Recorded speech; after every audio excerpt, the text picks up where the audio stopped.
How excited are you to have the big ape himself in the game? It reminds me a bit 2014-15 when we started to work on Mario.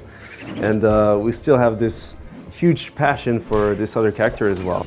So it's not just about having Donkey Kong, his animation, his character's persona, it was also what it brings. We wanted to have a lot of movement and close combat elements in this new character so that it's totally different and new compared to the main game.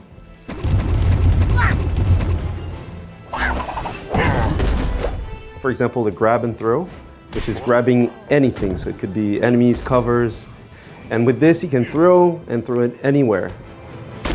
If you take a cover, it means you remove a defensive point as well. So you have to watch out. And if it's an explosive cover, having, for example, bounce effect, well, you could use that as a bounce grenade effect element. So it's really interesting. So it's up to the players to decide your own play style and what you want to do in battles. So you could remove all the covers, or you can keep them and use heroes or enemies as things you want to throw. Well, speaking of new heroes, we've also got a new character showing up, Rabbid Cranky. What is this guy all about? We could have taken Didi or Dixie or Funky. You know, the family of Kongs is huge. But maybe it was too expected. So we said, what about adding the DNA of the Rabbids with Cranky Kong?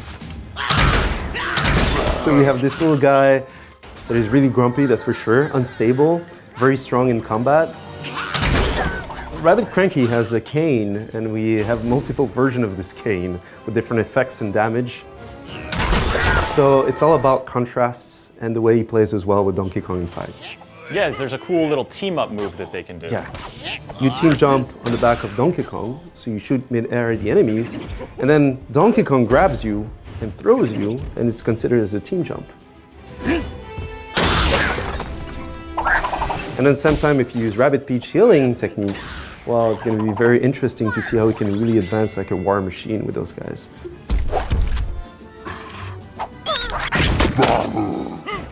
There's got to be new enemies here to deal with these new characters, and I presume new weapons to also take them on? Sure, so we have more than 60 new weapons. Also the weapons are a bit different because, you know, Donkey Kong is about bananas. So we will have what we call the banana rang, like a boomerang, so it comes back and it hits multiple enemies.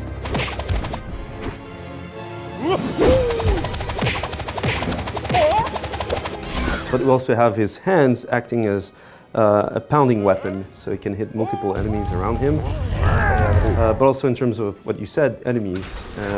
So we have enemies like, for example, summoners. They summon other enemies, and the more you wait before defeating them, the more they will summon new enemies. So it's going to be very hard as you progress.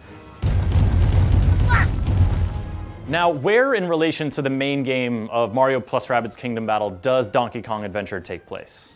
So it's exactly after the World 1. So if you finish the game, you beat the game, you've done everything in Mario plus Rabbids Kingdom Battle, or you just finished the World 1, it's up to you to start. Because it's really disconnected in terms of progression. Everything is a new world. In the end, we wanted to create something new, different, and big. Because Donkey Kong is all about exploration. You want to see details, you want to see potentially Easter eggs as well coming from old games. So yeah, we started to build this island, and it became a huge monster of content to explore. We're talking about something that is 10 hours and plus in terms just of the adventure. Well, for folks who are eager to get their hands on the story and the challenge of Donkey Kong Adventure, when is it going to be available? So it's going to be available in June. The way to get it is either you have the Seasons Pass and it's part of the pack, or when it's going to be released, you can buy it as a DLC.